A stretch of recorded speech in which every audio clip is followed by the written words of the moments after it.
Graça e paz do Senhor Jesus Cristo, nesse dia em que a palavra de Deus vem abençoar os nossos corações. É rapidinho, vamos juntos à palavra. Diz Lucas, no capítulo 22, versículo 39, assim, olha só, e saindo, foi como costumava para o Monte das Oliveiras, e também os seus discípulos o seguiram. E quando chegou àquele lugar, disse-lhes, orai para que não entreis em tentação. Jesus está no Getsemane, o momento em que a angústia e o pavor daquele momento lhe assaltam. Embora o Senhor Jesus Cristo estava preparado para enfrentar, e isso é algo que nós precisamos entender que acontece conosco. Muitas vezes você está preparado, mas algum terror, alguma angústia da situação vai lhe assaltar em um determinado momento. Isso acontece porque somos seres humanos, factíveis às pressões da vida, às situações que acontecem conosco. Jesus não era diferente, mas ali estava o autor da vida no Getsemane, estava o autor da vida no lugar da pressão, no lugar do sofrimento, no lugar, em nosso lugar, em um lugar específico, em nosso lugar. Essa é a realidade deste tão grande amor que por nós sofreu as pressões, venceu as pressões. Se a gente observar, Jesus, ele é o segundo Adão, conforme a palavra de Deus diz. O primeiro Adão errou também em um jardim, mas Jesus, o segundo Adão, ele conquista vitórias por nós também no jardim.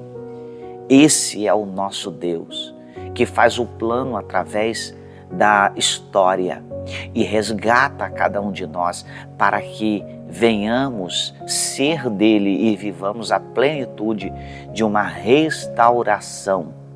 Em Jesus, no Getsemane, ele vence por nós para nos restaurar ao chegar à cruz do Calvário e completar a obra de salvação.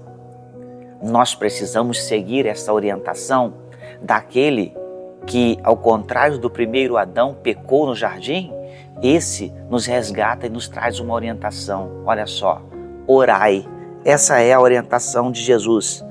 Vigiai, orai para que não entreis em tentação.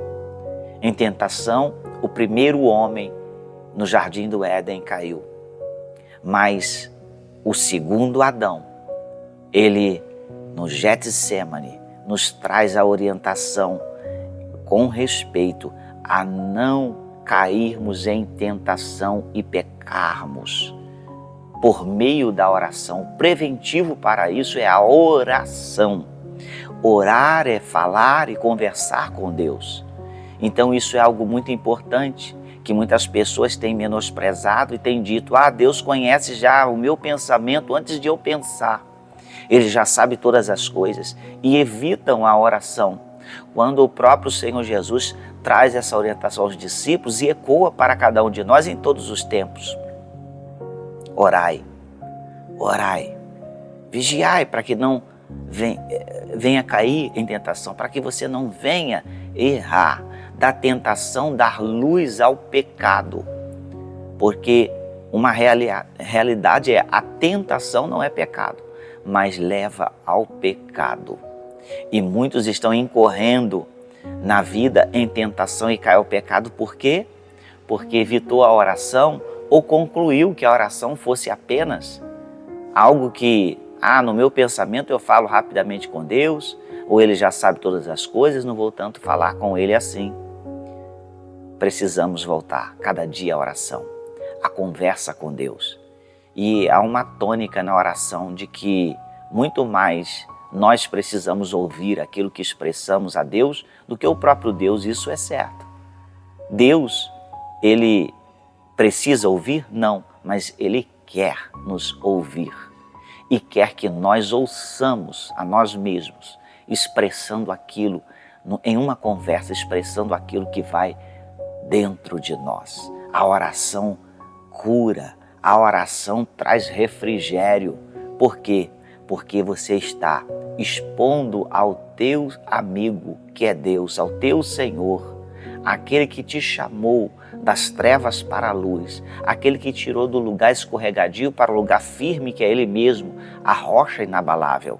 Então, são coisas firmes. As orientações de Deus é algo firme para a nossa vida cristã.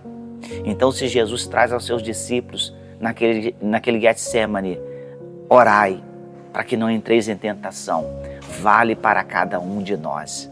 Vamos aplicar isso à nossa vida? Vivamos uma vida de aprimoramento na oração. E eu quero declarar isso sobre a sua vida. Vamos orar pela nossa vida de oração? É isso que eu quero fazer com você agora. Pai, eu oro neste momento pela vida de oração do teu filho, da tua filha, do nosso amigo, amiga que agora ouve e se expõe a esse momento de meditação. Que, Senhor, a vida de oração seja a cada dia, ó Deus, acrescida com sabedoria, com graça e com alegria de falar com o Senhor. Eu declaro isso em nome de Jesus. Que a sua vida de oração seja cada dia progressiva. Deus te abençoe abundantemente. E eu quero te convidar a estar conosco no próximo domingo, 9 horas da manhã, o culto da palavra, e às 18h30 sempre celebrando com as famílias aqui dentro desse templo, neste lugar de adoração a Deus. Até lá, Deus te abençoe.